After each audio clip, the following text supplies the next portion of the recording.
Vamos fazer igual o Silvio Luiz. Está valendo! Aê! E aí? Aê!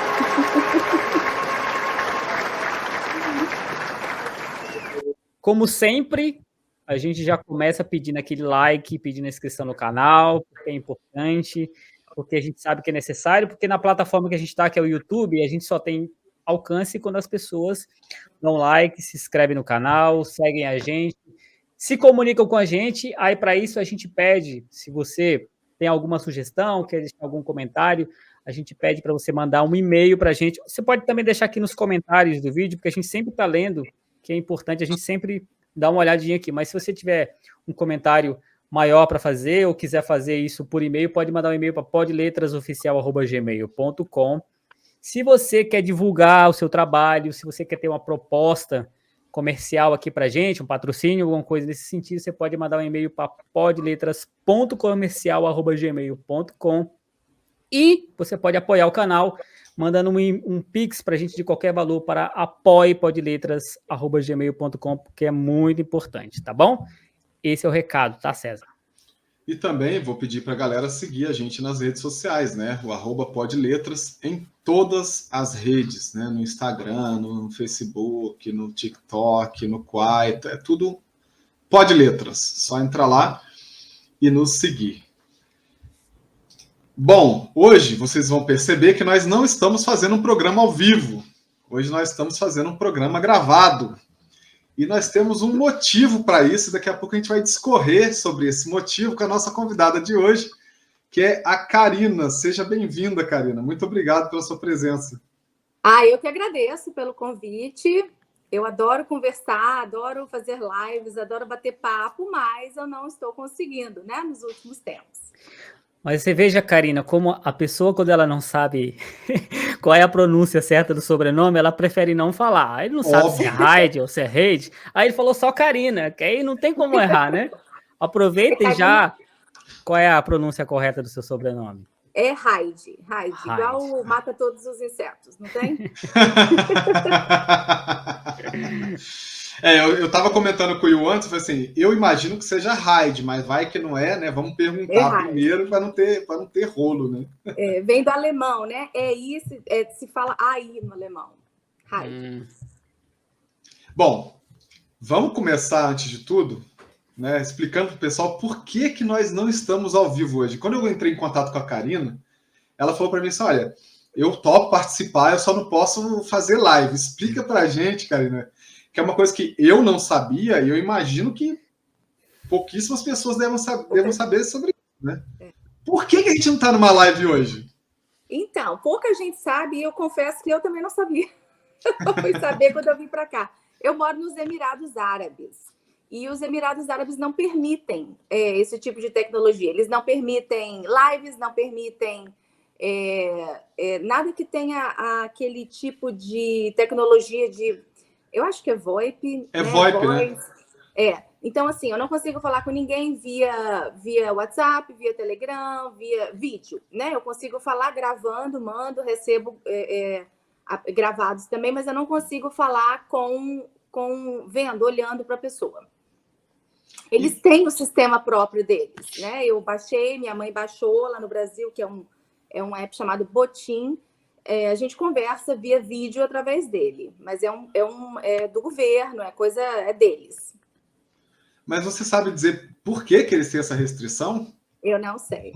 Você não sabe. Ó, cuidado, que esse negócio de aplicativo do governo, para eles estarem vendo as conversas, não é difícil, não. Mas eu acho que é por isso mesmo, né? Justamente para isso, né? Quer ter um controle, né? Ter um controle. Se bem também que é uma inocência a gente achar que no WhatsApp da vida, eles também não verificam tudo, né? Exato, sabe? Vai procurar alguma coisa, digita e fala que você quer comprar alguma coisa no WhatsApp. Daqui a pouco tá lá, né? A propaganda. Não, com certeza. Isso eles assumidamente dizem que ocorre, mas eles falam que é a inteligência artificial que varre as mensagens. Se vai saber se realmente é só inteligência artificial, ou se esse tratamento de dados vai para alguma pessoa, aí a gente não tem como saber. Eu não sei de nada, eu simplesmente entro na onda deles, né? Mas realmente, se você digita lá, estou pensando em comprar não sei o quê, começa a pipocar propaganda para você. Não, você fala, se a gente falar aqui, ó, nossa, eu queria muito uma TV de LED. Quando você vai abrir o seu Google, tá aparecendo propaganda de TV de LED.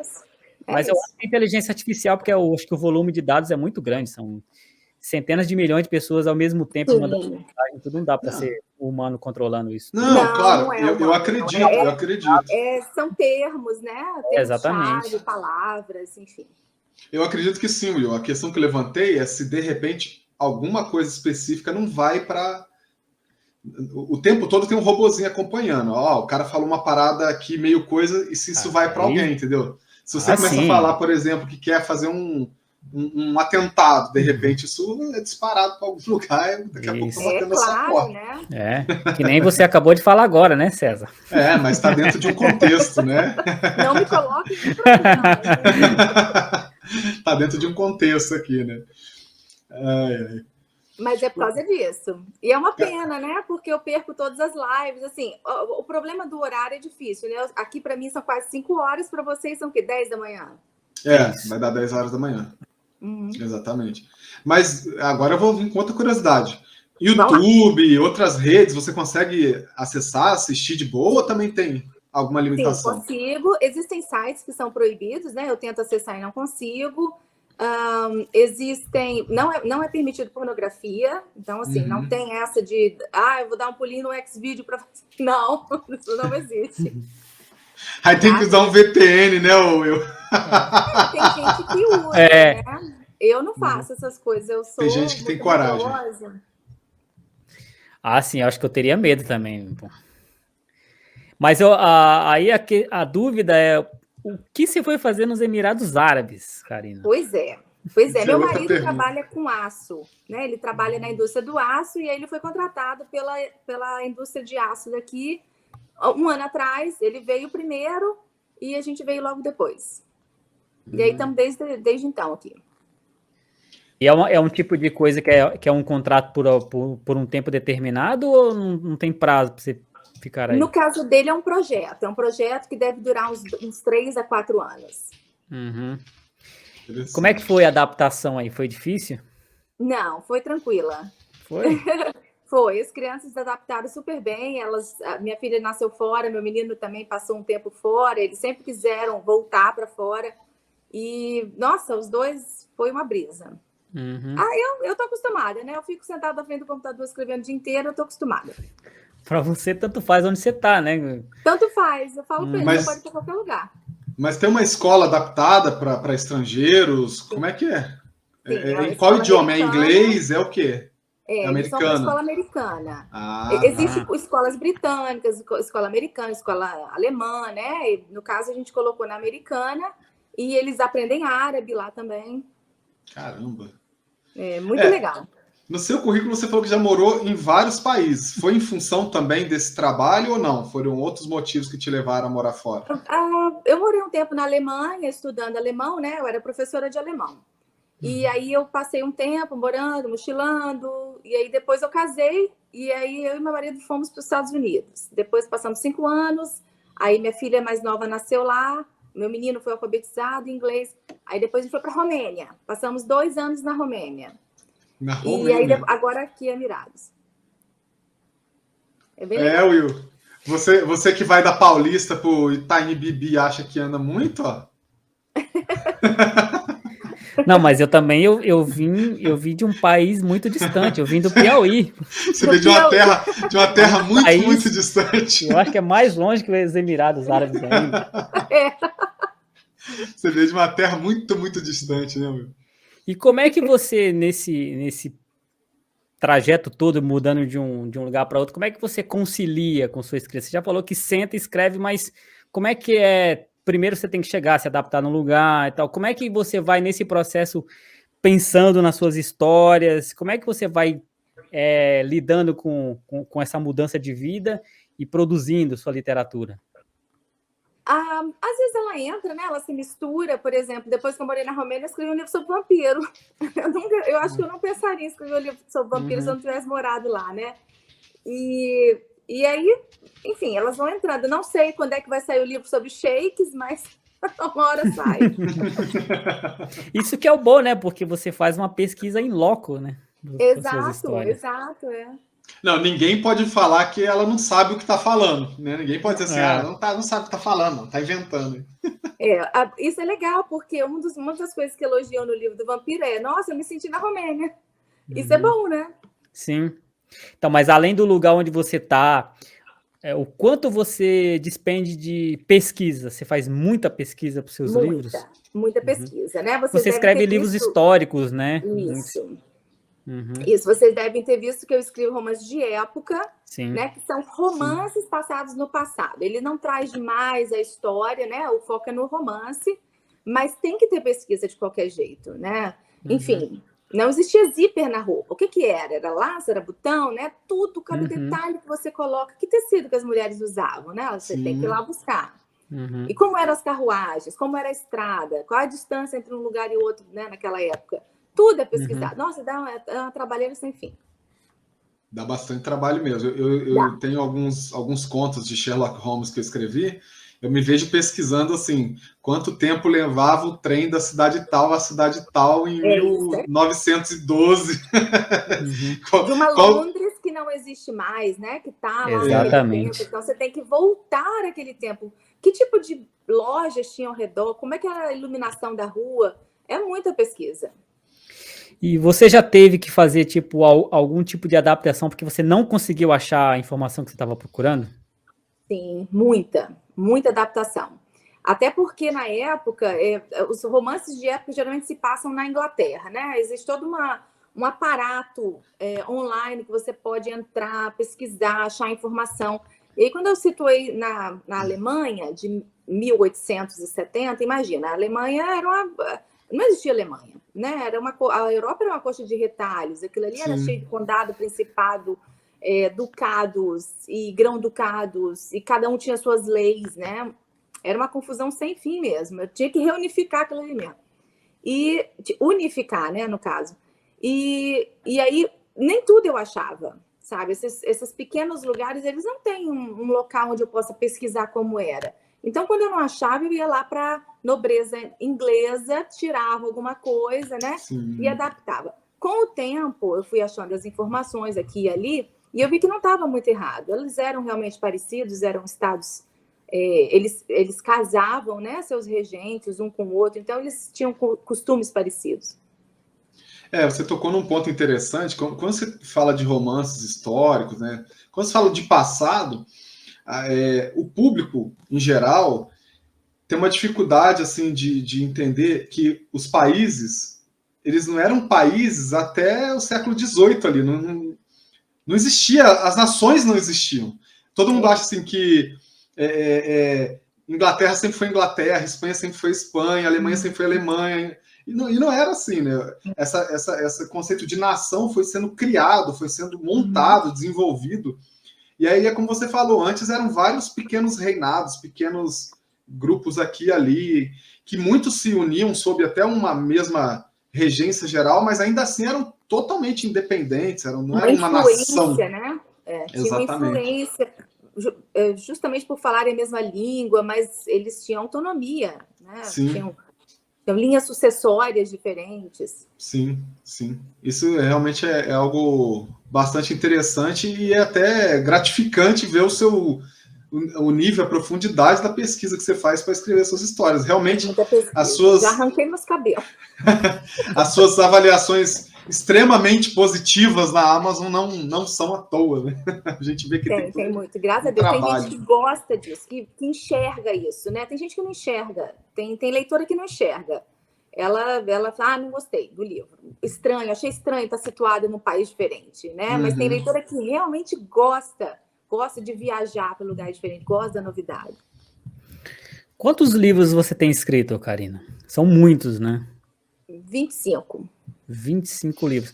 E aí o César estava falando, né, que você é muito bem avaliada, né? Eu acho que uma das escritoras mais bem-sucedidas que tem na Amazon brasileiras. Eu queria saber qual foi o primeiro que, assim, estourou de vendagem, de retorno, que você viu assim, nossa, eu acho que eu estou fazendo a coisa certa. Bem, para começar, obrigada por esse, pelo bem-sucedida. É um fato, né? É um fato. É só olhar na Amazon lá. Tô longe ainda, né, de ser... É porque o nicho do romance de época, ele é muito pequenininho, sabe? Em comparação com o romance contemporâneo, sabe? Ele é um braço bem pequenininho de algo muito maior, né? Então, assim, você ser média no contemporâneo equivale um pouquinho a ser maior, né, num nicho mais específico. Mas, de qualquer maneira, realmente, o nicho, eu estou bem satisfeita lá. E acho que tudo mudou quando eu entrei para ele. Quando eu escrevi o primeiro romance de época, que foi Lei de Audácia, que se passa na Alemanha de 1870. E depois daquilo, assim, deslanchou. Depois daquilo, eu falei, epa, da onde que tá vindo tanto leitor? Uhum. E como é que foi assim? E como é que você encontrou o seu gênero? Você é uma daquelas que ficava escrevendo em gêneros diferentes, ou você... Como é que foi você encontrar o gênero em que você viu que você mandava bem? Deixa eu só emendar uma pergunta, com a do Will, que tem a ver. Que eu ia te perguntar, qual foi o seu caminho para chegar nesse ponto? Então, acho que uma coisa vai estar ligada com a outra.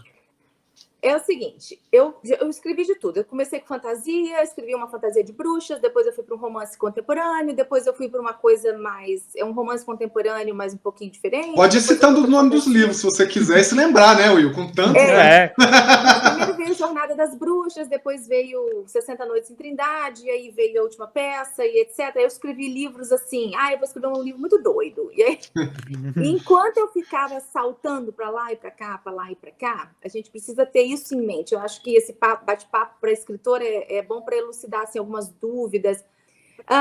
Uma coisa que a gente deve sempre lembrar os escritores que estão começando, porque eu tenho certeza que os mais experientes já notaram, é que a gente deve sempre focar em nicho, certo? Porque ali você faz o seu grupo de leitores, sabe? O seu grupo de leitores, você começa a formar ele ali. Isso quer dizer que você precisa escrever para sempre no mesmo nicho? De jeito nenhum, sabe? Mas pelo menos aquele grupo de leitores que gosta daquilo que você escreve, que você começa a aprender a escrever bem, cada vez melhor, ele vai te acompanhar para os próximos lançamentos de outro nicho. Mas se você fica pulando para cá e para lá, você não arrebanha o número de leitores suficientes para te acompanharem, né? Então, eu acho que foi assim que eu descobri. Eu entrei no nicho e fiquei nele por um tempo. Aí, de vez em quando, eu solto uma coisa aqui, uma coisa ali, mas eu continuo nele. Eu acho que isso é importante. Mas tinha alguma outra pergunta aí que eu falei e acho que esqueci. A gente perguntou um pouco da sua trajetória, como que você chegou nessa questão você gostava de histórias. Lembrei, como é que eu cheguei no romance de época, né? Porque eu comecei no contemporâneo. Uma amiga minha, Tatiana Mareto, ela falou assim, vou escrever um romance de época. Eu falei, meu Deus, você é doida. E aí ela escreveu esse romance de época. Eu falei, e aí, sobreviveu? Eu sobrevivi e gostei. Eu falei, então eu adoro um desafio, né? Fui e embalei também na questão do romance de época. Mas eu tinha uma visão de romance de época, assim, eu leitora, né? E era leitora de romance de época também. Eu gostava, assim, do bom humor, eu gostava de uma certa comédia. Aí eu escrevi um primeiro livro de época um pouco cômico. E eu acho que aquilo caiu nas graças do povo. O pessoal gosta muito de Lei de Audácia porque ele é engraçado, né? Dentro do gênero. É a história de um duque que leva um tiro nas partes baixas. E ele não funciona. E aí, enfim, aí tem que ler para saber. E aí você gostou muito de escrever, ou para você foi igual escrever qualquer outra história? Só o efeito dela que foi diferente assim no público? Eu fiquei assim, é um universo muito bonito. O romance de época, ele é romantizado. Ele pega o passado, que não era nada bonito, e dá uma romantizada. Só que ele ainda tem os gestos cavalheirescos, existem todos aqueles cuidados que o amor contemporâneo, né? Não cabe mais dentro do amor contemporâneo. E eu acho que eu fiquei um pouco fascinada por aquele universo de saias, bailes e soirées e encontro para passeios no parque, carruagens. É um pouco de conto de fada, né? Misturado ali. Eu gostei muito. Tem que pesquisar muito, mas eu gostei muito de escrever. Quando o seu marido dá aquela vacilada, você não fala assim, não, pega um personagem seu, o fulano de tal não faria assim com a Beltrano. Eu falo, você não foi muito lorde agora. Não foi um cavalheiro. E seu marido lê os livros que você escreve? Não lê? Não? É muito comum o escritor, assim, que é casado, o cônjuge acabar não lendo o que escreve. É bem interessante. Ele ouve isso. as minhas histórias. A gente caminha todo dia à noite, né? E eu falo para ele, tive uma ideia, ouve aí. E aí ele ouve, coitado. Uhum. Mas nunca deu uma ideia, né, de volta, assim, nunca colaborou. Uhum. E você transitou por grupos de escrita, sites tipo Wattpad, Clube do Autor, essas coisas, você caminhou por essas plataformas? Qual foi a sua trajetória até conseguir chegar... Bom, começa dizendo também que ano que isso tudo começou, né? A Amazon já era uma realidade, já estava estourado ou não, a Amazon surgiu depois, você viu uma nova oportunidade. Como que foi o seu trajeto em relação às plataformas? Olha, eu comecei no Wattpad, publicando sempre no Wattpad, e lá eu conheci muitas pessoas, a maioria delas que começou comigo está comigo até hoje, sabe? Eu tinha um grupo ele até está fechado hoje, era um grupo de leitoras no Zap, a gente migrou para o Zap, né, da plataforma, depois a gente foi para o Telegram, e ali eu conheci outras autoras, aí a gente entra no grupo de um, no grupo de outra, e aí mistura os leitores de uma para outra. Eu acho que networking nessa área é fundamental. Você precisa ter amigos, sabe? Inclusive, não só amigos que te coloquem, ai, nossa, maravilhoso você está escrito, amigos que te falem umas verdades. Amiga, não, sabe? Não vai por aí, não faça isso. E sim, eu estou em tudo quanto é grupo de leitores, sempre no Facebook, nesses grupos de leitores. E eu acho que eu migrei para a Amazon tarde. Eu comecei a escrever em 2014, 2015, mas só fui publicar em 2016. Eu podia ter feito isso antes, sabe? E a coisa explodiu mesmo na pandemia. Assim que começou a pandemia, eu acho que o pessoal falou assim, e agora, o que a gente vai fazer? Vamos ler. E aí calhou de eu lançar o meu livro em abril de 2020. Né? O livro Qual das deles? damas. Das damas. Das damas de aço. E aí foi assim, eu nunca tinha visto aquilo, sabe? Caiu realmente no gosto popular, eu falei, então é assim que é. E nessa mesma época, um mês depois, uma leitora, olha o poder do boca a boca, leu o livro A Última Peça. E ela fez, assim, um texto desse tamanho num grupo de leitores no Facebook, né? Falando que tinha gostado muito do livro, tinha sentido muito com o livro. E com base nessa única postagem, uma grande autora brasileira, que eu admiro, assim, horrores, leu o livro e recomendou muito, muito. Então, assim, foi pulando de autora para autora. A outra autora, que era amiga dela, leu também. Daqui a pouco tinha, assim, 10 autoras lendo esse livro e recomendando para todos os seus públicos. Isso também ajudou muito a me apresentar por aí, né? E o que também ajudou é que eu já tinha obras para serem apresentadas. Quando isso acontece com o seu primeiro livro, é um tiro de curto alcance. Sim. Né? Todo mundo gostou, leu, fim. Você não tem mais nada, não tem para onde migrar. E isso não aconteceu, porque as pessoas migraram para os outros livros, o de época estava saindo, na época da pandemia eu acelerei a produção, então eu logo tinha outro para apresentar, e assim foi. Quando você lançou seu primeiro livro? Primeiro livro, Jornada das Bruxas, de 2016, eu acho. Então, seu primeiro livro foi em 2016 que você... Uhum. Então, nos últimos 6 anos, você escreveu 25 livros? Uhum. Conta pra mim, então, como é que é a sua rotina? E você sabe que eu escrevo pouco, né? Comparadamente às outras autoras assim, que estão do meu lado, eu escrevo 2 vezes menos. Eu lanço 2 vezes menos. A minha rotina eu sou muito ligada a metas e cumprimento de metas, sabe? Eu sou muito disciplinada. Eu sento e produzo. Mas você tem, assim, estipulado X horas por dia, ou por semana, ou número de páginas, de palavras, você estipula isso e cumpre. E cumpro. Uhum. Tá vendo? Ó, mãe de 2, né? 2 casada, filhos. Morando em outro país.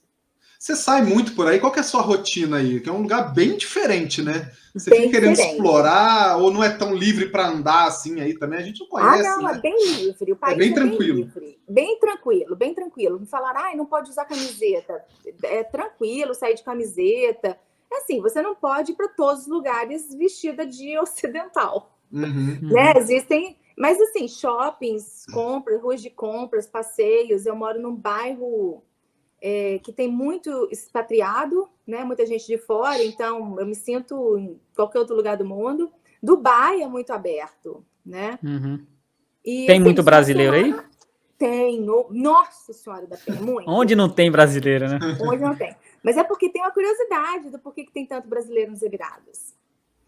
O sheik, né? O país tem dono. E o dono é o sheik. Sim. O sheik eu não sei se só desse Emirado ou de todos os outros, mas de qualquer maneira, porque são 7, né? São 7 Emirados aqui.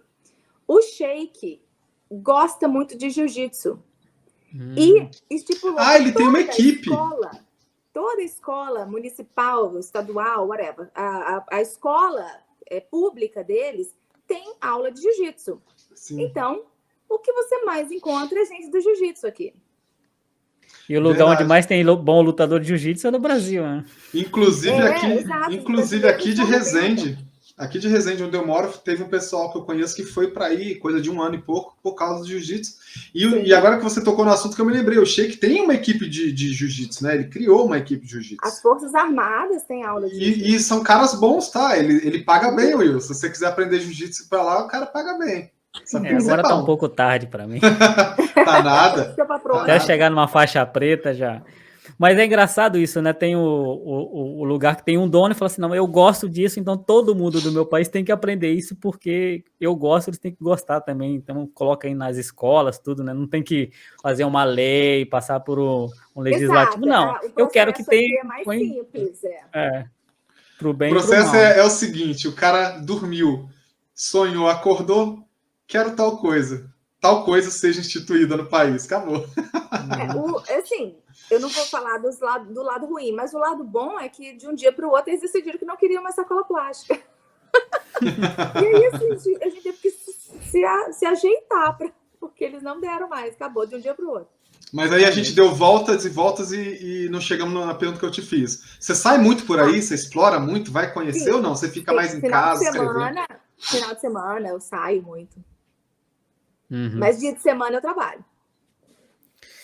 Muito bem, eu queria fazer uma pergunta, mas antes, a gente está chegando aqui em meia hora, que é importante a gente lembrar para as pessoas que se você está gostando aqui da nossa conversa, que está muito boa, está passando rápido o tempo, você deixa o seu like aí, se inscreva no canal, que é importante. Já acontece bastante da gente estar assistindo um vídeo e se esquece de deixar lá o like, se inscrever, porque foi tão bom que a gente não se atentou para isso. Então não se esqueça, deixa seu like, se inscreva no canal, porque isso ajuda bastante. O Karina estava falando, voltando um pouco sobre a coisa da pesquisa, a gente falou sobre a importância de pesquisar, ainda mais o tipo de história que você conta. Mas uma coisa que eu já notei em alguns autores, e eu noto isso bastante, por exemplo, no Jô Soares, que também escreveu histórias de época, né? O próprio Xangô de Baker Street, As Esganadas, quase todas as histórias dele. O Homem que Matou Getúlio Vargas. Exatamente. Uma coisa que eu achava que era um pouco de defeito dele é que, assim, a gente via que era uma pessoa que pesquisava muito e ele queria colocar tudo que ele pesquisava nas histórias que ele estava contando. Até que ponto você se policia para não... Nossa, eu pesquisei tanto que eu tenho que colocar isso, eu tenho que colocar aquilo, daqui a pouco você está vendo que você está colocando coisa demais da sua pesquisa? Eu acho que vai muito do senso de narrativa do autor, sabe? O autor precisa ser leitor, sabe? E o autor precisa ser leitor do gênero que ele escreve.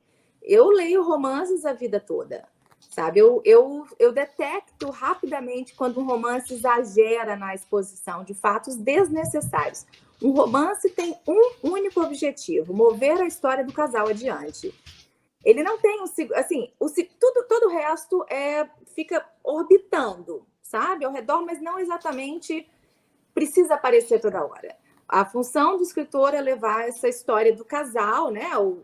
enfim, hoje em dia Tristal, o Harém Reverso. Ou seja, enfim, quem está se relacionando adiante, sabe? Então, se você gasta parágrafos e mais parágrafos falando sobre uma torre, uma escavação lá no Egito, meu último livro é no Egito, né? Você vai cansar a leitora. A leitora quer saber, tá, mas que horas que eles vão se encontrar de novo? Então, você tem que ter isso em mente e, de preferência, botar na mão de uma outra leitora, né? Uma leitora crítica, beta, e ela vai falar, olha, eu adorei essa parte. Eu ponho a mão minhas obras na mão de uma editora, de uma preparadora de texto, que fala, nossa, corta isso aqui, tá um saco. Ela me ajuda. É irmã do Tito? Ela me ajuda muito. A gente precisa dessa sinceridade, a gente precisa, né, ter pessoas ao redor que ajudem a gente a não errar. Você já vai errar. Só de publicar você já vai errar em alguma coisa. Mas diminuir os erros.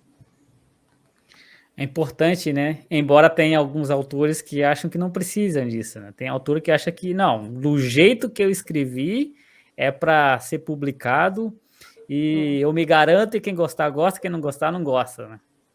Assim, existem autores e autores. Talvez existem autores melhores do que eu em alguma coisa. E talvez elas falem, não, eu sei mais do que, sei lá, do que a preparadora que resolveu cortar o meu diálogo, enfim. A gente tem que ter um feeling também, né? Nem tudo que a preparadora fala eu aceito, eu falo, olha, eu acho que eu vou deixar do jeito que tá. E ela, tudo bem, você que sabe, né?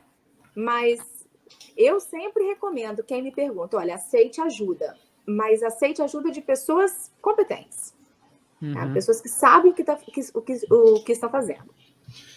Tem uma frase que é muito interessante, né? Que diz assim, nunca aceite críticas construtivas de quem nunca construiu nada. Né? Então, para a crítica valer alguma coisa, tem que procurar alguém que realmente tenha uma bagagem, saiba o que está falando, né? Porque, claro, direito à opinião todo mundo tem. Eu posso ler o seu livro e formar minha opinião. Agora, para minha opinião chegar ao ponto de mudar a sua perspectiva em relação à sua própria história, a querer fazer uma alteração. Exato, e eu tenho que ter uma bagagem, eu tenho que saber o que eu estou falando, eu tenho que ter construído algo para poder gerar uma crítica que vai construir algo para você. Né? E mesmo se essa pessoa não for assim, alguém do ramo, for apenas uma leitora que já leu muito romance, tem um bom senso, se ela me explicar por que ela não gostou daquela parte, eu me coloco imediatamente no lugar dela. A minha obra não é mais importante do que... tem gente que olha para a obra e fala, ele é meu filho. Eu nunca chamei a obra minha de filho, sabe? Meu filho eu amo incondicionalmente, os meus filhos, né? Meus livros sofrem melhorias. Eu quero que eles melhorem. É que assim, isso é uma questão de humildade, né? Isso só vem com o tempo. A gente, quando está começando a escrever, a gente toma como muito pessoal, né? Se a pessoa está falando da obra, ela está falando de mim. Ela está falando que eu sou ruim, não minha obra, né? Quando você vai ficando mais velho, vai entendendo as coisas, você consegue ser mais frio, né? E analisar realmente assim, bom, o que eu quero? Eu quero escrever um livro bom. Se para escrever um livro bom, eu vou ter que cortar essa parte que eu gostei muito de escrever, bom, pelo menos eu tive o prazer de escrever. Agora eu posso tirar que, se não vai acrescentar nada, o importante é que o livro fique bom no final. Né? Quando você entende isso... Fique fluido. Exatamente. Ele não pode agarrar, ele tem que ir embora, sabe? O ideal é a leitora ler seu livro e falar assim, nossa, eu li numa noite, numa sentada. Uma sentada, E a gente sempre tem aquele recurso também, que eu acho que tem muito autor que ainda não entendeu isso, e eu vou te dizer que acaba sendo até um brinde para o leitor que realmente gosta da sua obra. Pô, tem uma parte sua que foi além do que deveria, corta, e depois solta ela como um conto, solta como um capítulo extra. O leitor vai amar, exato, o leitor vai amar ter uma parada... É igual a versão do diretor, que a gente não gosta, de ver lá cenas extras incluídas, é a mesma coisa. Você vai lá, gera um cenas extras. O leitor que realmente gostou da história, ele vai adorar ter um algo mais depois que ele já leu tudo e fala, pô, eu quero mais. E a gente acaba não usando esse recurso, que é socar tudo no livro. Tem gente que acha que se o livro não tiver 500 páginas não é livro, né? Que o livro tem que ser grande para ser livro. Tem muita gente que tem essa mentalidade ainda. Né? E você tocou num ponto importantíssimo. A fluidez da obra é mais importante do que o tamanho dela. Se você precisou tirar lá 30 páginas, beleza, ficou com 30 páginas a menos, mas o leitor não chega num ponto onde ele engata, fecha, põe o marcador e vai pegar 3, 4 dias depois, seu objetivo está cumprido, com certeza. Exato. Eu sou muito partidária da ideia, existem pessoas que defendem essa ideia de que assim que o seu livro estiver pronto, você deve cortar 10% dele. Né? É complicado pensar assim, mas é verdade. É o que disse o Stephen King no livro dele, né? Sobre a escrita. Ele falou, olha, você tem que cortar 10% quando você acabou o seu livro, na revisão, né? Obrigatoriamente, ele fala assim, você tem que cortar 10%. Mas, eu concordo. Às vezes você corta até mais, né? Pô, qual que é o tamanho, qual o tamanho dos livros do R.R. Martin, então? Porque já é um calhamaço, o cara cortou quanto dali? Não, e o próprio Stephen King, né? Pelo amor de Deus. Exatamente. Na verdade, ele seguiu. Aquele livro, qual que é o... Aquele que ele acrescentou, acho que ele acrescentou 400 páginas quando ele relançou, ele lançou assim. Porque, na verdade, sim, ele tinha escrito, cortou. Aí o editor dele mandou cortar, olha, corta disso aí, ele cortou, não sei se é a Estrada da Morte, que inclusive fala de um vírus que foi contaminando as pessoas, se você ler ele hoje é bem interessante. Assim. Aí ele lançou, fez bastante sucesso, aí quando ele já era o Stephen King, falou, vou lançar agora do tamanho que eu quero, ele lançou com 400 páginas a mais. Ele fez exatamente, o que a gente estava falando, né? De lançar como se fosse uma versão estendida. Né? Isso. Eu acho assim. Pode falar. Por favor. Você tem que aprender técnicas para não errar, mas tem um momento que você precisa escrever tudo e botar aquilo que você quer. Porque, embora o livro seja um produto, ele, antes de tudo, também é um objeto, é arte. Sim, né? Você está lidando com arte. Então, assim, você tem que ficar balançando as duas coisas. Uhum. E também, você às vezes chega num ponto da sua vida, da sua carreira, que assim, você já é aquela autora que o pessoal gosta. Então, você, de repente, fala assim, é aceitável que você faz quase tudo, o pessoal vai gostar. Chega num ponto que os seus fãs vão gostar. Então, mesmo, digamos assim, que um crítico pode gostar ou não, você fala, não, dessa vez eu quero fazer desse jeito mesmo, vai desse jeito. Que eu me dou a liberdade de fazer do jeito que eu quero. Eu diria o seguinte, só autores como o Stephen King, né, a J.K. Rowling lá com o Harry Potter, né, eu acho que você tem que estar muito em cima do cume para você poder se dar esse luxo. Nós estamos na época do... Tudo é muito rápido, tudo passa muito rápido. As modas mudam. Quando eu entrei no mercado, as pessoas escreviam de um jeito e certos assuntos, hoje em dia, são outros, sabe? Os nomes lá no topo, no ranking da Amazon, eles mudam. De ano em ano, eles vão alternando. Então, assim, você precisa, sim, ficar de olho no que o mercado quer, entregar o que o mercado quer e ficar atento para tendências. Não pode achar que chegamos num patamar e agora eu posso lançar qualquer coisa, sabe? É muito fácil você sumir dali, do boca a boca, né? Da recomendação. Eu acho assim, para quem, como você, que mesmo que você diga que escreve pouco, você lança o quê? Uns 4 livros por ano, em média? Dá mais que isso até, né? Então, assim... Quem se ela escreve pouco, Will, a gente morreu. Que demora 1 ano, 2 para escrever um livro, imagina. Então, assim, para quem escreve um livro em 3, 4 meses, que é o seu caso, eu acho que é mais fácil acompanhar o que está acontecendo, porque é pouco tempo. Agora, você imagina, principalmente em outras áreas, o cara que demora assim, 5, 6 anos para fazer um filme no Brasil, para captar dinheiro, às vezes ele lança um filme que já está datado, já se perdeu.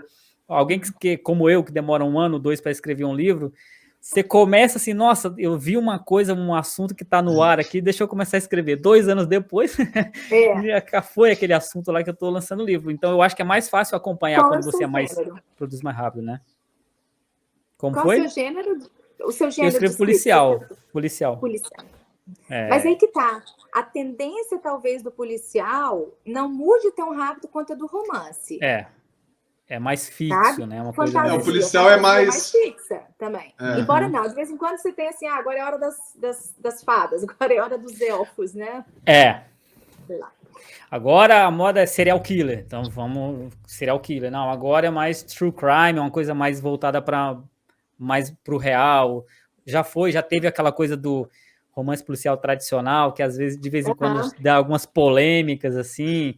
do tradicional com contemporâneo, mas tem um público também que às vezes não quer muita mudança, né? Às vezes tem um público que às vezes quer mais do mesmo sempre. Exato. Né? Já aconteceu isso muito isso com você?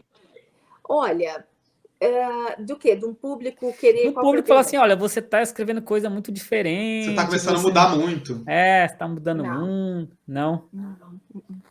Aliás, como é a interação de você com seus leitores? Muito boa. Muito boa. Eu gosto muito da leitora de romance de época. Elas são respeitosas, elas são gentis, eu não tenho nada a reclamar, nada. As que chegam, né, para falar comigo são sempre muito bem recebidas. Você fala muito, eu percebo que você fala muito elas. O público masculino não curte muito o gênero? Não lê?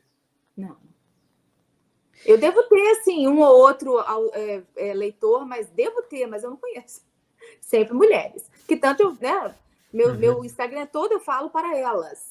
Porque o romance é uma seara bem feminina, né? É óbvio que homens também podem gostar de romances e escrever romances, enfim, transitar, né, em qualquer local onde o romance esteja, mas é óbvio, né? É 99% feminino. Na verdade, eu acho que o público feminino é maioria leitora em qualquer gênero. Tem alguns que elas podem ser quase exclusivas, né? Mas eu acho que em qualquer gênero, o público leitor feminino hoje é bem maior do que o masculino.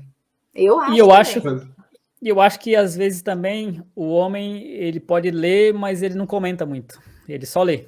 Ele Exato. Lê e não... Se me leem, não chegaram até mim, então eu não sei se eles existem. E também não acompanharam, porque eu vejo homens que leem os livros da Karina Hyde.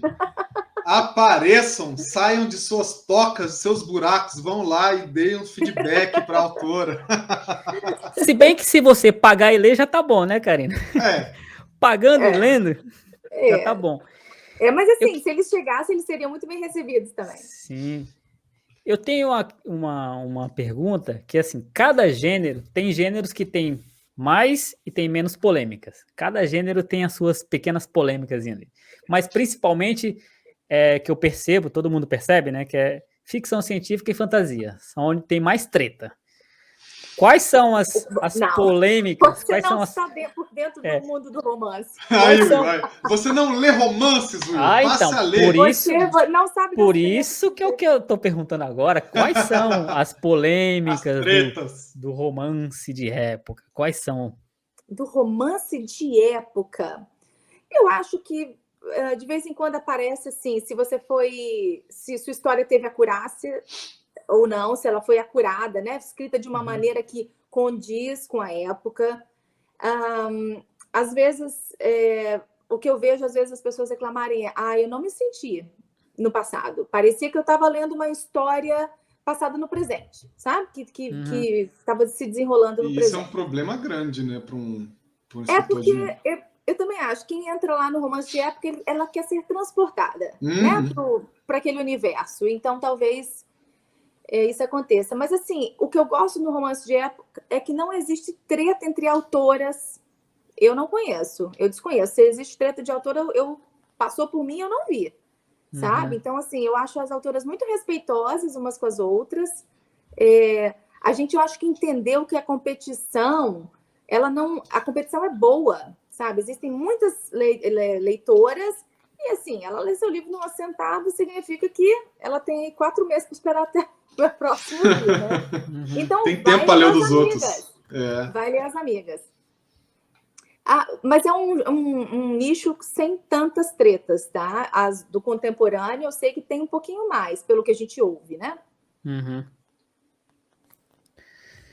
Tá. Tem a questão do hot ou não hot. Isso aí é uma outra. Eu ia... seria a minha próxima pergunta, né? Porque um dos seus livros, né? Acho que o Duque Perdido, né? Tem ali falando que tem cenas de sexo descritivo. Como que você trabalha? Como que trabalha isso? Tem a parte das leitoras que gostam muito dessas cenas, que pedem mais nos livros?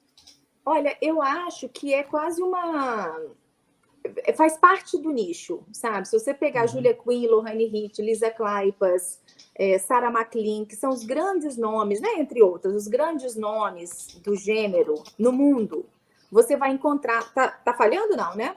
Não. Deu um barulhinho. Okay. Você vai encontrar cenas de sexo descritivas, certo? Então, qualquer uma que siga, mais ou menos, queira seguir aquela linha, coloca cenas de sexo descritivas. Então, assim, a leitora que chega até você, ela está esperando isso, sabe?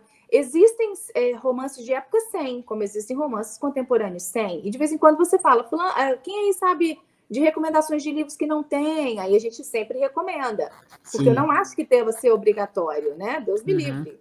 A gente tem que ter livros de todos os tipos, né? E gostos, para a gente poder ter todo tipo de leitura possível. Mas todos os meus têm. E livro só de hot, você já pensou em escrever? Não, eu acho que não existe isso. Tem que ter uma história de romance no meio. Mas às vezes tem história bem elaborada e tem história que é uma coisa ali, uma linha mal contada só para chegar na cena mesmo ali, né? Pode ser até livros e livros, né? Eu tenho um livro com pseudônimo que eu fiz mais ou menos isso. Eu não falo desse livro. Esse livro está sob pseudônimo, mas assim, ele. Ela disse que não fala, agora, pô, Will, a gente espreme ou não espreme, Will? Não, vamos deixar quieto. Ninguém sabe desse livro, ninguém sabe, ninguém sabe. Vamos deixar quieto. Mas esse livro está vendendo bem? Tem bastante leitura, tem. E ninguém sabe que foi você que escreveu. Não. Lança um desafio. Quem descobrir que o livro é seu vai ter direito a algum prêmio. Pode lançar o desafio, mas não tem como descobrir porque eu não. Enfim, ele está lá, né? Não tem. Mas você estava dizendo que você fez. Escrita. Mas você fez isso nesse livro. Você fez o quê? Você fez uma história mais rasa, entre aspas, para ir mais direto para cenas curta, eróticas. Mais curta e mais focado num evento.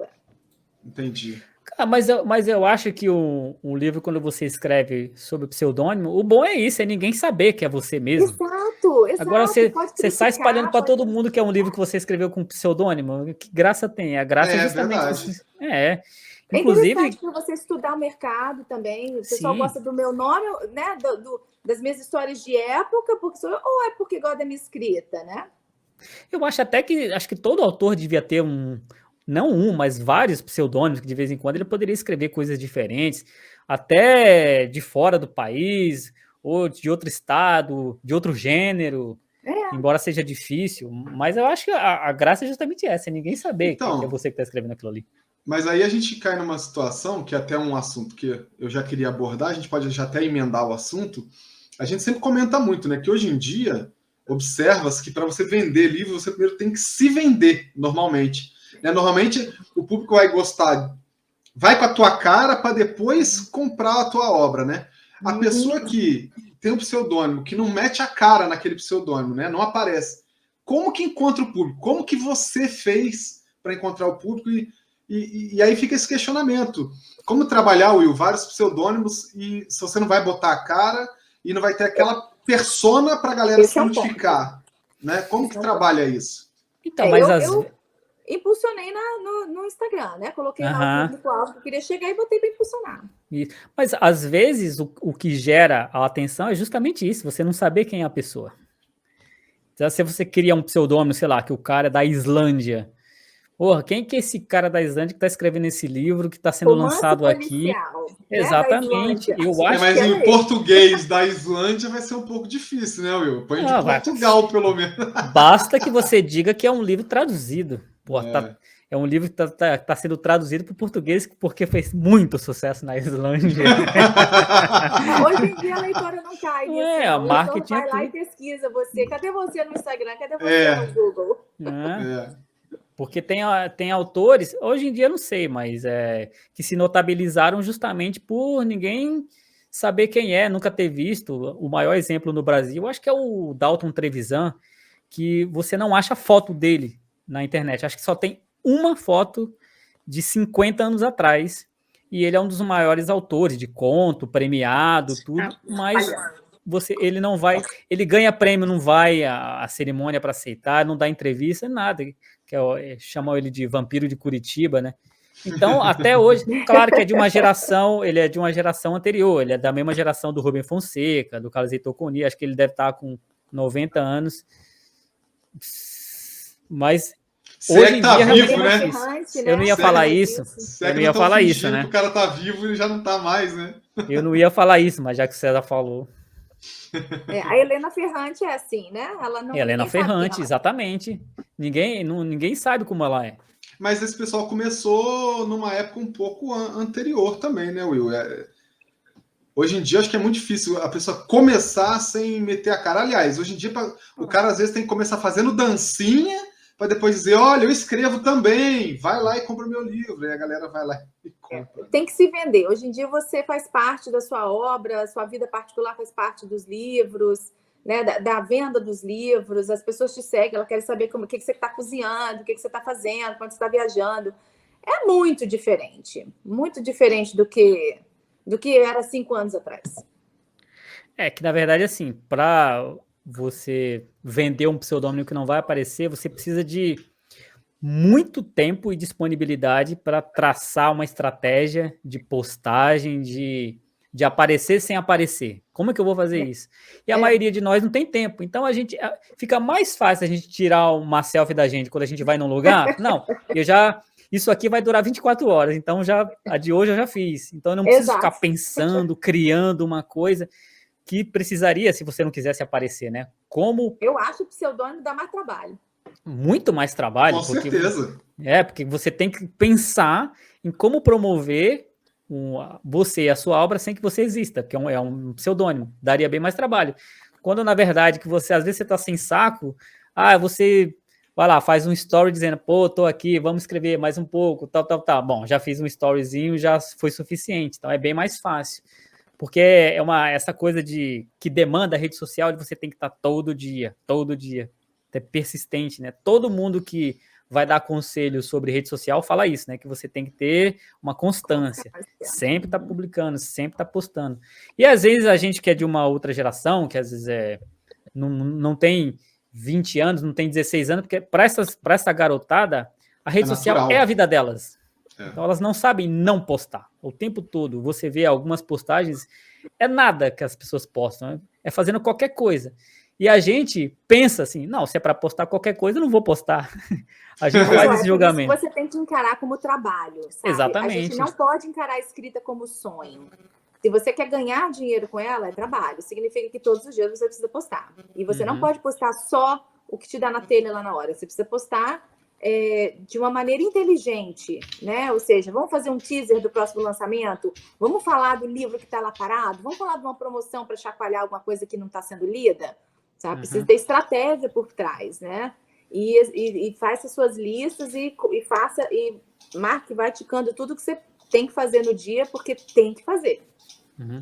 Por falar nisso, você já tem, quando você vai lançar um livro, você já tem uma expectativa mínima, assim, olha, não, esse aqui eu já tenho um número mínimo de downloads que eu sei que vai ser feito, mesmo que eu não promova tanto? Você já tem um número assim, eu já sei que isso aqui, eu já saio com 1000. Não assim. A gente nunca sabe o que vai acontecer, né? Existem fatores que ajudam. Por exemplo, quando saiu Bridgerton na Netflix, todo gênero de romance de época foi beneficiado. A gente não tem como contabilizar. Então, meu lançamento, depois que vieram os Bridgerton, foi muito bom. Né? Então, eu acredito a uma febre de romance de época que rolou. Mas aí a febre baixa, né? Por exemplo, esse que eu lancei do Egito, né? É um livro que sai dos bailes, que sai da corte, que sai daquelas pequenas intrigas, né? Que fascinam o leitor. Então, eu já sabia assim, olha, esse livro do Egito talvez não seja um hit como o primeiro da série, mas ele vai ser sempre um livro que... você conhece algum livro sobre o Egito? Não tem muitos. Né? Então, ele vai ser sempre recomendado, aqui e ali. Então, eu acredito que ele é um livro, né? Que eu vejo assim, no long run, ele vai me dar... vai ter longevidade, né? Ele tá bem, mas eu entendo que ele tem mais longevidade do que talvez outros, porque ele é um livro diferente, exótico, né? E aí é torcer para a Globo fazer umas novelas do Egito, né? Uns negócios assim, que a procura... Mas eu ia te perguntar justamente isso. Como que você trabalha as redes sociais? Isso é assim, a expectativa, acho que de todo mundo que assiste o canal é quando o convidado aborda esse assunto, né? É o mistério que todo mundo quer desvendar. Como que você trabalha as suas redes sociais? Como que você divulga o seu material? Enfim, como que você desenvolve para ter aquele alcance, para o pessoal lembrar que você está sempre lembrando que você existe, que esse é o mais importante, e comprar sua obra. Como que você costuma trabalhar isso? Dá umas dicas para a galera. A primeira coisa que a gente tem que fazer é entender do Canva, né? Entender como fazer posts no Canva. Canva é aquele programa, né, que faz artes bonitinhas, super, super fácil, super amigável de mexer. Mesmo a versão gratuita te dá muitos elementos, né, para você fazer coisas bonitas. A segunda coisa é você tem que entender o que sua leitora quer, sabe? Ela quer dados sobre a época, ela quer curiosidade sobre o livro, né? A gente sempre fisga a pessoa pela curiosidade. Curiosidade realmente é o motivo pelo qual as pessoas, inclusive, continuam a ler romances policiais, né?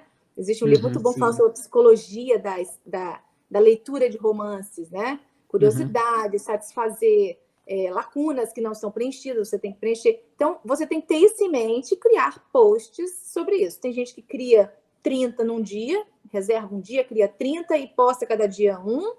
E tem gente que, como eu, né, a cada tantos dias cria uns 2, 3, e aí passa 2, 3 dias sem pensar nisso, depois cria mais.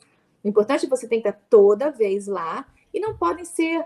Assim, tem dia que eu posto meme, tem dia que eu posto, adivinha, não vou fazer nada hoje, tem dia que eu posto sobre o final de semana, mas na maioria dos dias você tem que postar alguma coisa que interesse, que gere interesse, né, em quem está te vendo. Sabe, legendas direitinho, legendas bonitinhas, hashtags corretas, né? Mas tem que fazer. E aí eu já aproveito e emendo uma dica, né? Volta e meia eu vou emendando umas diquinhas aqui. Claro, eu falo porque eu acompanho criadores de conteúdo, eles estão sempre ensinando, eu vou aprendendo alguma coisa.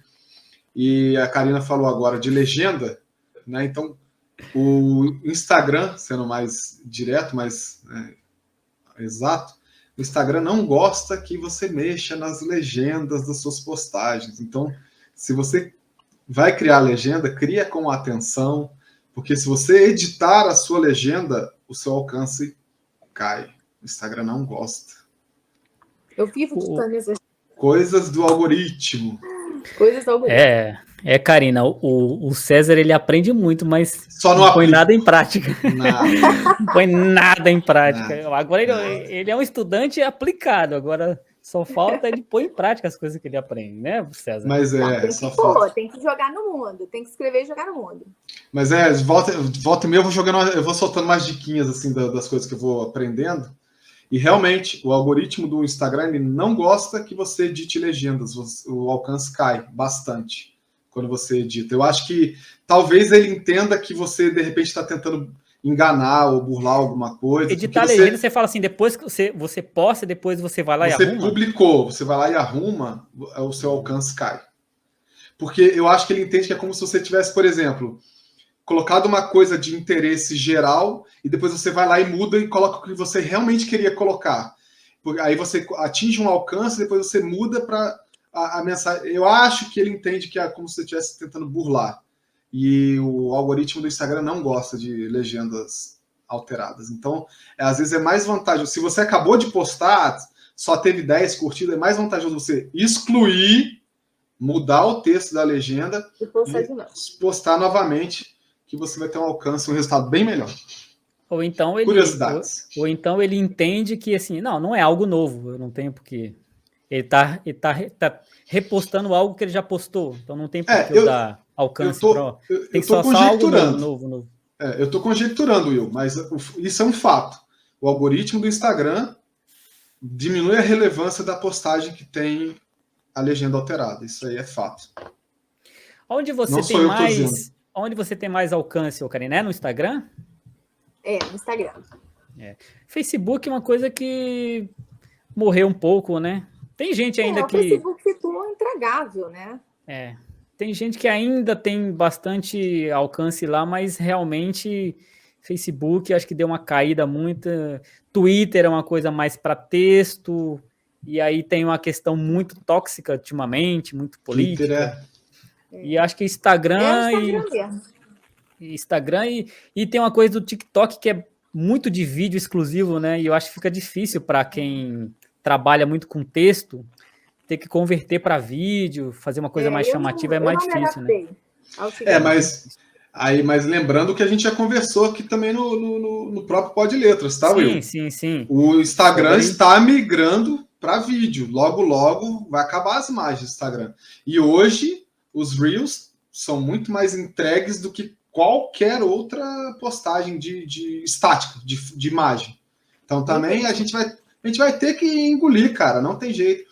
A tendência hoje do Instagram, para quem está assistindo, né, é realmente transformar mais uma plataforma de vídeos. É mesmo bater de frente com TikTok, com Quai, enfim. Então não, a gente vai nem que seja uma sequência animada de textos, um vídeo com vários textos ali fazendo transição e tal, uma imagem, a gente vai ter que começar a fazer para divulgar. Eu sugiro para todo mundo que tem dificuldade para começar. Você clica lá no Reels, né? Vai passando para cima e aí de vez em quando você vê assim uma tarjazinha assim à esquerda escrito assim, usar modelo. E ali naquele usar modelo você clica e ele já transforma aquela música. Você só substitui as mídias, né? Por algumas que você já tem assim no seu celular. E aí já entra a música tudo, né? Direitinho, a música batendo, né? Com as imagens trocando, tá dando super certo para mim. Não, isso é interessante. Inclusive, essa questão da música é outra dica que fica. Tem determinadas músicas que estão em alta, que se você criar um Reels com aquela música, o seu Reels vai ser muito mais entregue. Então, é sempre interessante quando você está assistindo um Reels, está lá, música em alta, você criar um Reels com aquela música vai ser muito mais entregue. E isso toda semana está mudando. Cada semana tem um grupo de músicas em alta, né? Você usa aquele grupo, vai ser mais entregue. Não dá risada, Will. Um dia eu vou fazer, cara. Calma. Não, também tem uma dica, uma sugestão muito boa para quem está assistindo. É fácil. Quer deixar o like nesse vídeo. Também. E se inscrever no canal, por favor. Isso ajuda muito. Isso ajuda o algoritmo aqui do YouTube a mostrar para mais pessoas esse vídeo e ter mais alcance, né? Então aproveita também, segue a gente também no Instagram, no @podletras também. Manda um e-mail para a gente com algum contato que você queira, inclusive sugestão para quem você quer que a gente entreviste aqui, que seja convidado nosso, no podletrasoficial@gmail.com. Se você quer um patrocínio, se você quer divulgar, mande um e-mail para podletras.comercial@gmail.com. E se você quiser colaborar com a gente aqui, faça um Pix de qualquer valor para apoiepodletras@gmail.com. Essa é uma dica muito boa, né, César? Essa é muito boa, muito boa. Ô, Karina, vamos ver se a gente consegue, ô César. Esse livro que você escreveu com outro pseudônimo, de que gênero que ele é? Ela falou, é hot. Não, é romance contemporâneo. Mas é hot. Com hot. Mas ele é específico hot ou ele tem mais hot, mas o foco dele não é o hot mesmo? Tem tudo. Tem história, tem hot. A categoria dele é romance contemporâneo. Romance contemporâneo, né? E esse autor, ele é brasileiro? Sim, é brasileiro. É brasileiro. Tá vendo que é um autor, né, o César? Não, ela falou é brasileira.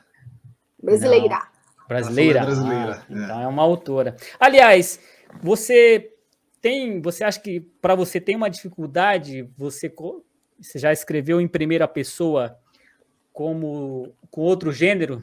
Para você teve alguma dificuldade? Não, eu tive que, assim, às vezes eu me pegava escrevendo em primeira pessoa, tinha que voltar, né? Mas uma boa revisão pega esses errinhos. E hoje em dia eu alterno para um e para outro sem problema. A gente vai treinando, né? Uhum. Porque hoje em dia tem essa coisa de lugar de fala, né? E tem mas eu acho que para mim é uma dificuldade, acho que natural, para um homem escrever em primeira pessoa no gênero feminino. Né? Será que eu estou realmente escrevendo bem como uma mulher pensaria nessa situação ou noutra, um homem ou uma criança? Porque tem principalmente acho que criança, tem algumas coisas que a gente lê e assiste que parece um pouco inverossímil, né? Uma criança, às vezes, muito pequena, tem uma ideia muito genial, assim. Para você não é de boa escrever tanto? Sim. Eu escrevo pontos de vista masculinos, pontos de vista feminino, e eu acho que um homem pode fazer a mesma coisa. Ele só tem que entrar dentro da pele do personagem, né? E demonstrar corretamente as sensações, né? Como é que é. Não vejo nenhum problema, não. Uhum. Você já desistiu de alguma ideia que você achou muito boa, mas que você falou que, isso aqui acho que talvez não vai render muito, embora eu gostei muito da ideia, mas acho que para agora não vai rolar. Já. Às vezes, por falta de tempo, né? A gente precisa priorizar, escrever isso ou aquilo. Aí você deixa uma boa ideia para lá, por enquanto. Uhum. Sempre todo mundo deixa. Algumas pessoas com tantas ideias e outras com tão poucas, né, Will? Não, na verdade, assim, a questão, eu acho que para o autor, acho que todos nós temos muitas ideias o tempo todo. A diferença é quem senta e escreve. Quem senta e escreve. Eu tenho ideias o tempo todo, agora ela ficou na minha cabeça. Mas você não escreve por quê? Então, eu acho que é falta de organização mesmo. Eu acho que eu acho que trabalha, né? O dia todo, não tem tempo. Então, eu acho que a gente está vivendo num mundo que a gente sofre de muita ansiedade por querer fazer um monte de coisa, ou ter que fazer um monte de coisa, não se organizar, e aquilo que a gente quer fazer, a gente não faz, não tem tempo, e aí quando vê, a gente não fez nada, e quer fazer muita coisa, né?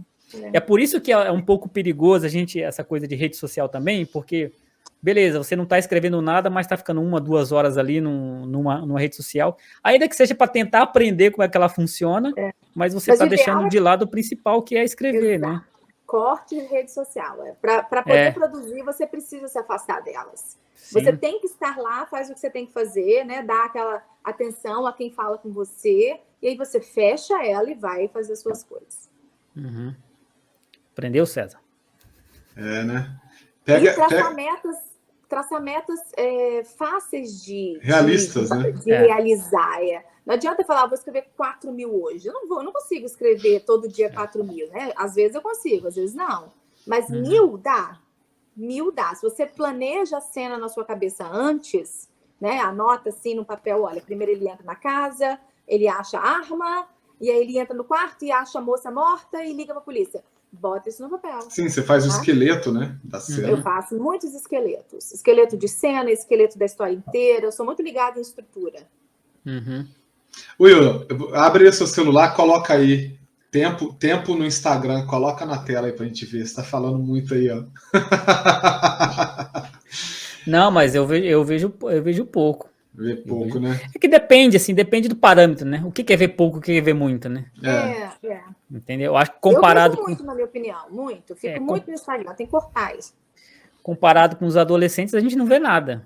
Tem um amigo meu comparado que você... com gente bem mais velha que nem tem Instagram, a gente nada, a galera mais idade fica lá o dia inteiro, lá no Face principalmente, então o pessoal fica lá o dia inteiro, rapaz, tá por fora. Tem um amigo meu que você manda vídeo para ele no privado, né, do Instagram, ele não olha nenhum. Você não precisa nem perder seu tempo, porque ele fala assim, cara, se eu entrar para ver o que você me mandou, eu vou rolar pro próximo, e aí vai o próximo, e vai o próximo, e eu perco meu dia vendo vídeos, cara. É verdade. Karina, mas fala pra gente sobre as suas obras, vou te perguntar 2 coisas. A que fez mais sucesso, a que tem melhor aceitação, a que te deu um melhor resultado. Eu vou te perguntar 3, na verdade. A segunda coisa, a obra que você mais gosta, às vezes nem é a que faz mais sucesso, mas a que você mais gosta. E a terceira, a obra que você recomenda para quem está te assistindo agora. Para você me conhecer, comece aqui. Então vamos lá, fala dessas 3 obras pra gente. Dá um resuminho assim de cada uma. O sucesso é Lei de Audácia, meu primeiro livro de época. Ele tem uma coisa naquela alegria ali que embala a galera e eles falam, eu quero conhecer mais essa autora. E aí, essa também é a minha terceira recomendação, se alguém quiser começar a me ler, comece por ela. Né? Você vai ver ali, eu sou bem-humorada, tem todo do meu bom humor ali, eu faço piada com umas coisas assim, E você vai ver todas as piadas ali. E assim, é uma boa porta de entrada. Mas ele não seria o livro que eu recomendaria para quem, sei lá, a obra que eu mais gosto minha é um livro contemporâneo chamado A Última Peça. Ele é um livro de capa rosa, eu não tenho mais aqui, com escrito assim, A Última Peça, não tem nada, só uma capa rosa no livro. E esse livro, ele ganhou um prêmio, ele veio através de um processo de escrita que eu nunca tinha tido antes, que é uma completa imersão num estado de flow, né, que eles chamam, que é...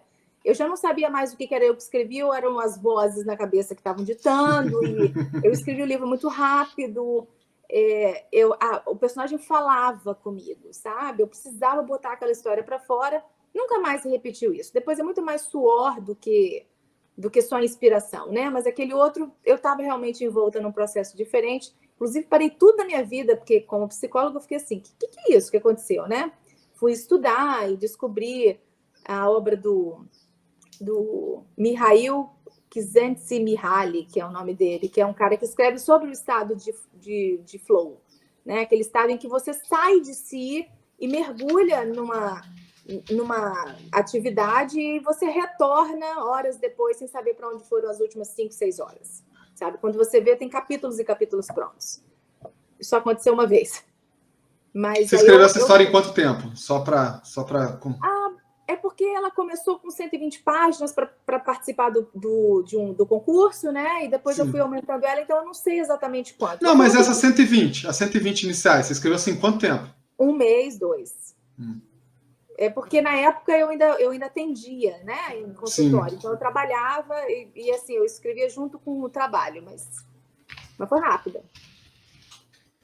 Muito interessante mesmo. Então, A Última Peça é a minha recomendação. Você fazia estilo Conan Doyle, né? Entre um atendimento e outro, você ia lá e escrevia.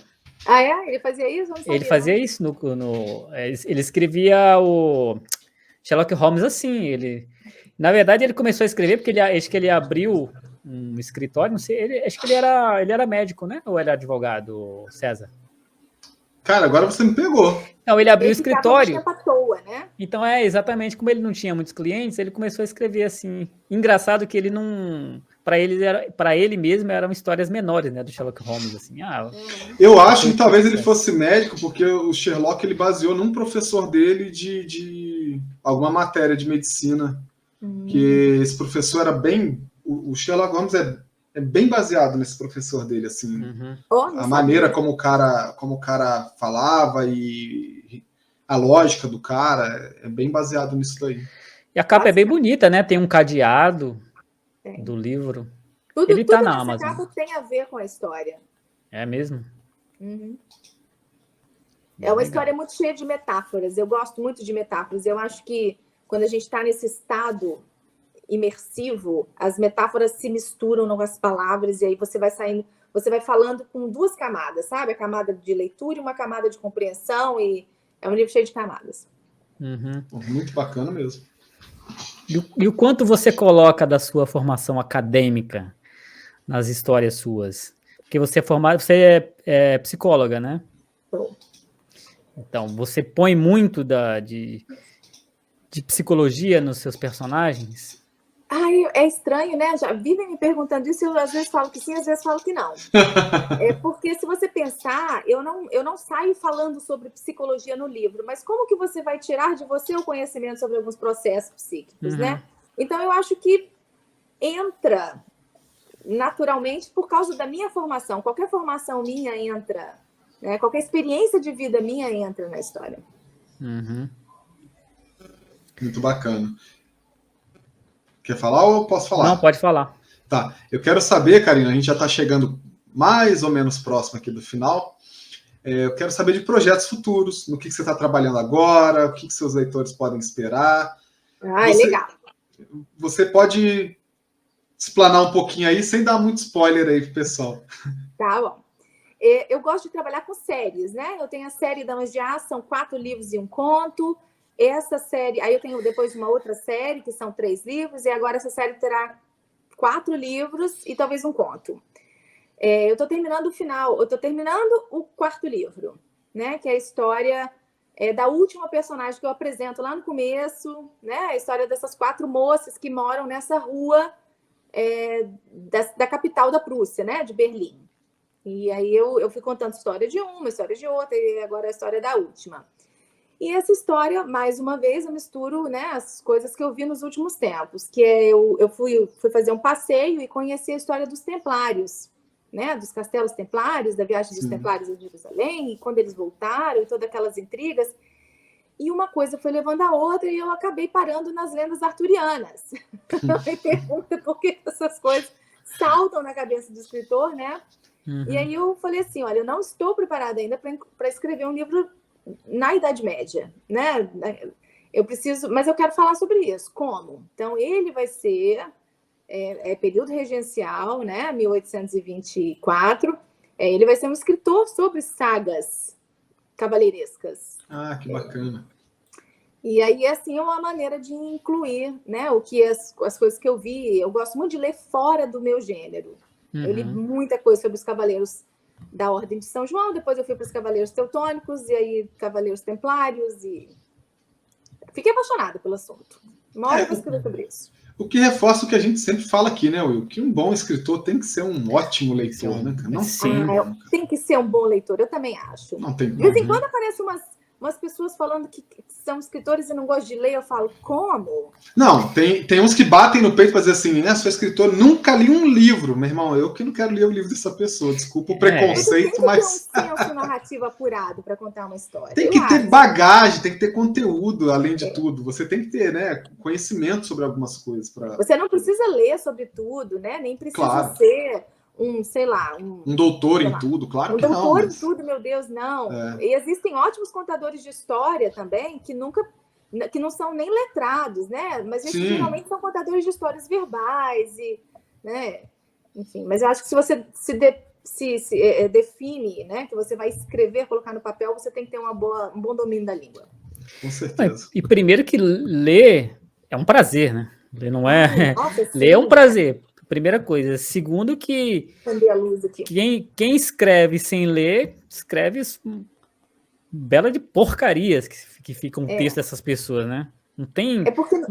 nem dá para ler direito que essas pessoas escrevem, porque técnica, tudo você tira da leitura.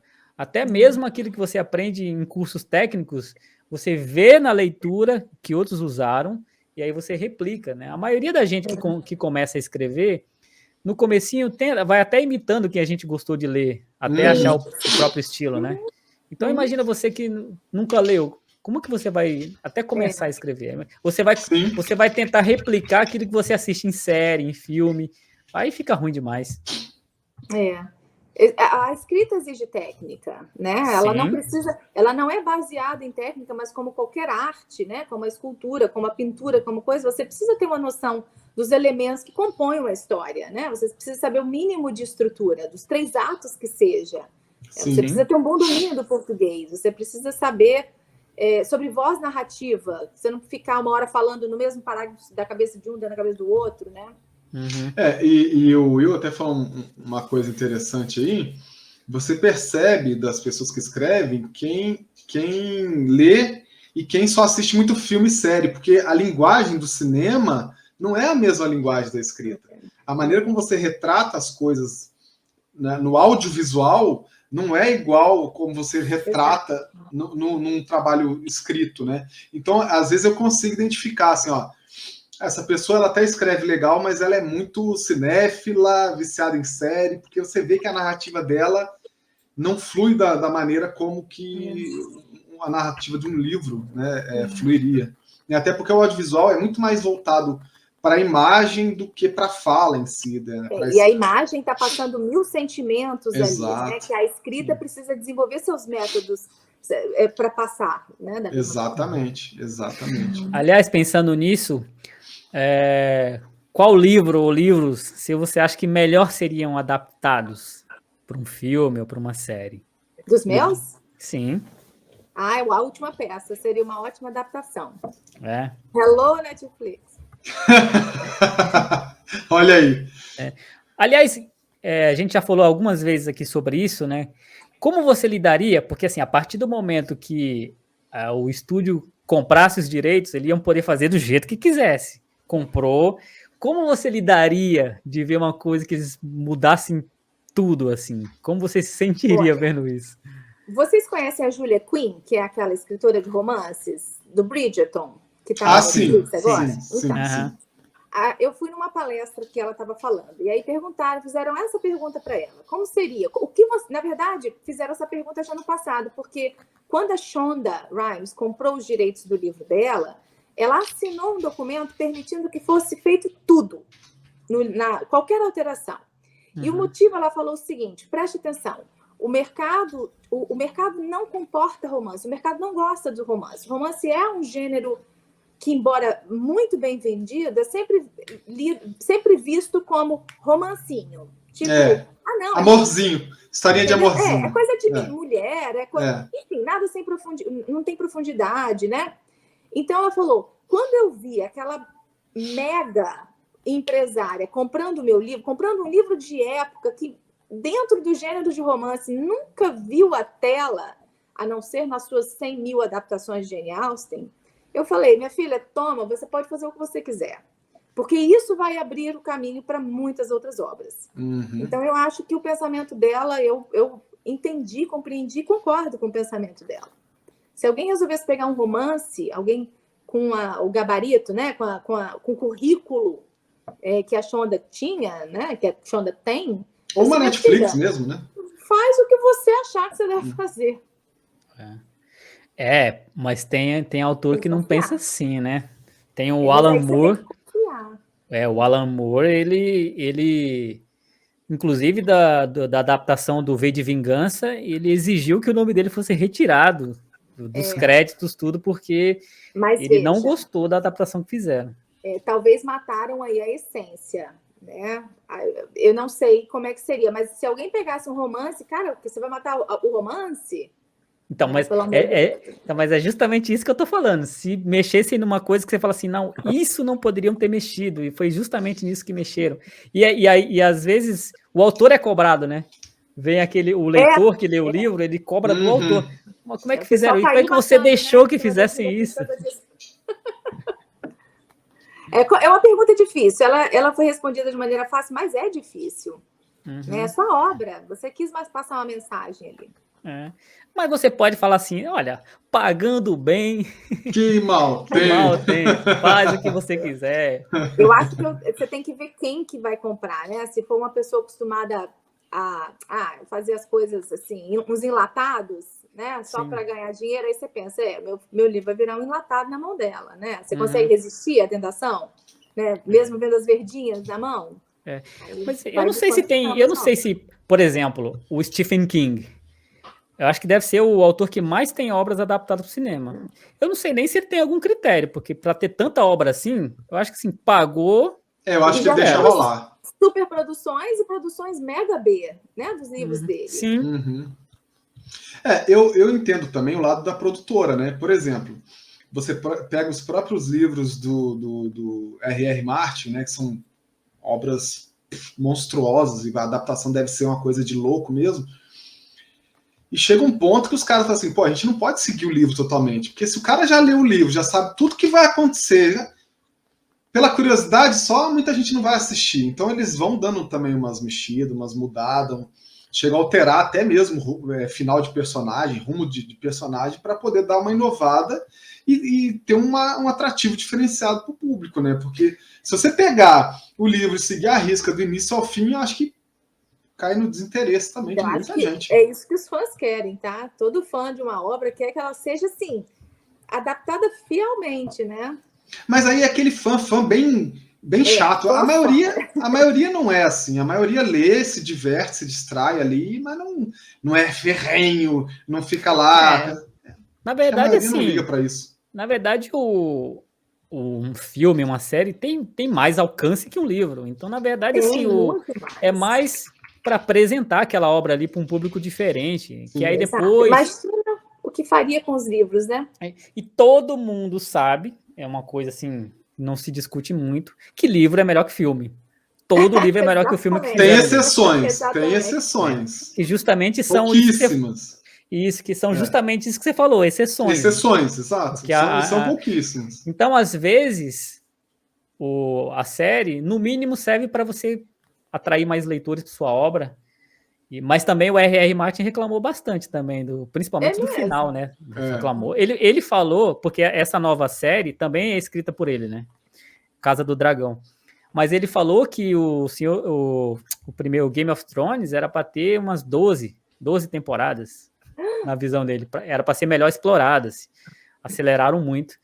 E que essa aqui, eu acho que ele quer que seja umas 10 temporadas também, essa Casa do Dragão também. Barbaridade. Esse gosta de escrever mesmo, né? Não, minha Nossa Senhora, esse o povo de fantasia, né? Eu acho que o povo de fantasia, eles criam os mundos, né? E aquilo gera tanta possibilidade de continuar escrevendo que as séries vão embora, a escrita vai embora. Mas gera muita possibilidade perdão do termo, de cagar tudo também, porque eu vejo uns caras que começam a inventar, e aí inventa tanta coisa, né, que aí tem que ter soluções mirabolantes para as coisas que ele foi inventando. A gente até já tocou isso aqui em alguns outros episódios. Ou então você faz uma coisa como o Lost, né? Termina da maneira mais Tava todo mundo morto, tudo que vocês viram aí não... Era um sonho. Foi só um sonho. Então, mas o Lost, a gente até já chegou a tocar nesse ponto num episódio. O problema que aconteceu com o Lost é que na primeira temporada todo mundo matou o que tinha acontecido. E aí eles vieram falar, não é isso não é isso não. E aí eles passaram outras temporadas desenvolvendo um monte de coisa e não chegaram numa solução melhor. Ah, tá bom, era isso mesmo, que todo mundo já sabia desde o começo, estão mortos mesmo. Acabou. O Lost deu uma pisada. Inclusive tem um artigo bem interessante na internet que diz assim, pontas soltas de Lost. Coisas que eles colocaram lá e nunca teve uma resposta. Mas não é uma lista assim infindável. Nossa! Um monte de coisa que eles foram colocando durante a trama que no fim não se falou mais, não se abordou mais, não se explicou nada, não falou nada, virou uma sala. Agora, eu conheço gente que, eu acho que a própria Débora ama Lost, assim, já assistiu 2, 3, 10 vezes, tá louco. Eu assisti uma, muito na curiosidade ali, minha nossa, me arrependi. Agora vamos pro outro lado. Eu perguntei sobre um livro seu que você acha que seria melhor adaptado para um filme, para uma série. Se agora chamassem você, olha, vamos escrever uma série, você acha que você conseguiria mudar um tipo de rotina, um tipo de escrita? Ao invés de escrever um livro, escrever episódios, escrever uma série? Como você acha? Você acha que você conseguiria? Não? Acho que não. Eu não consigo fazer nada forçado. Você precisa escrever um capítulo de tal coisa para uma novela, sei lá, que tá pra... não consigo. A inspiração iria embora. Eu preciso escrever o que me vem. E a parte também que muita gente faz, principalmente em novela, que é ter colaborador, você já pensou em fazer isso, por exemplo, para pesquisa? Olha, fulano de tal, pesquisa isso para mim, cuida de tal coisa, enquanto eu estou aqui... Eu acho que não. É tão distante da minha realidade. Eu já escrevi um livro a 4 mãos. Isso eu já fiz. Sim. Como é que foi? Foi muito difícil? Não, foi uma beleza. Foi muito legal. Era uma outra autora? É outra autora. O nome do livro é Alice no País dos Romances. E foi com a Gisele Servari. Foi muito tranquilo. Então, ela era muito amiga sua? Era. E eu porque só dá certo quando é muito amigo, assim. Não? Eu admiro fulano, vou escrever um livro com ele. Não, acho que isso não funciona, não. Tem que ser muito amigo, né? Porque dá muita treta, né? A pessoa tem que entender direitinho qual é a sua ideia, né? E você entender da onde que ela está partindo também. Porque senão, duas cabeças duras não conseguiriam, né, lidar com isso. É o maior aprendizado de você fazer concessões é quando você escreve o livro com outra pessoa, né? É sim. Ficou grande? Porque normalmente também é outra coisa, né? Fica enorme. Não? Ficou curtinho. Quantas páginas? 50 mil palavras, 55 mil palavras, eu acho. 300 páginas por aí? Menos, 220, eu acho. Na Amazon, acho que é 220. Então tá bom. É uma leitura rápida, tranquila. É, bem rapidinho. Uhum. É um chiquilite. E aí você não escreveu outro? Não teve continuação? Não vai ter, não. Um só A experiência, tá bom, né? a experiência foi muito boa, mas é só isso aí. Só tá bom. Não, foi muito boa a experiência mesmo, mas assim, foi para aquela história, né? Para aquela ideia. Uhum. Se algum dia surgir uma nova ideia, eu entro de novo. Uhum. Então é isso, né, César? Vamos fazer o seguinte, dá os seus aí, suas redes sociais, Karina, para quem quiser te achar, Instagram, TikTok. Fala aí. Olha, gente, a maioria das vezes eu tô lá no Instagram, né? Que é o Karina Haid, H-E-I-D. Tô no Facebook, tem um grupo de leitoras lá no Facebook, mas assim, o Facebook é aquela coisa, o Facebook tá estranho, né? É uma festa estranha de gente esquisita. Você vê mais coisa dos outros do que dos seus amigos. E assim, são amigos, mas você fala, gente, quem é essa pessoa que tá aí na minha lista? Então eu fico mais no Instagram mesmo. Eu tenho uma newsletter, tá? Que lá na bio tem o link para elas.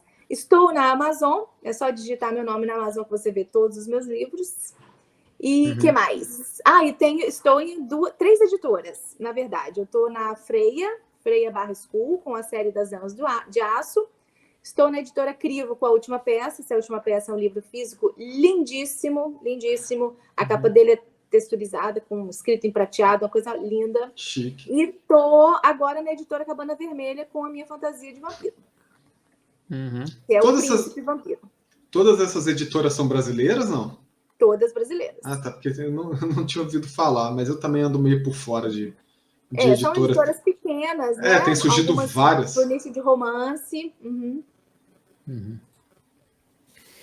Mas isso aí. Estou por aí. É isso aí, seu Will Santos. É isso aí, mais uma boa conversa que merece, né?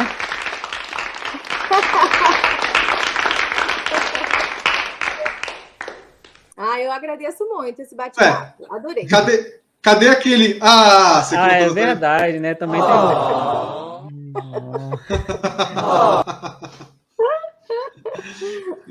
Gente, só para lembrar para vocês, mais uma vez, pedir para vocês não esquecerem de dar aquele joinha, que papo bacana, super dicas aí da Karina.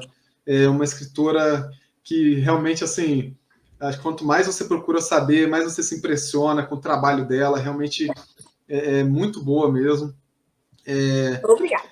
Não se esqueçam de se inscrever no canal, de curtir, compartilhar, acionar as notificações, seguir a gente nas redes sociais, @podletras em todas as redes sociais.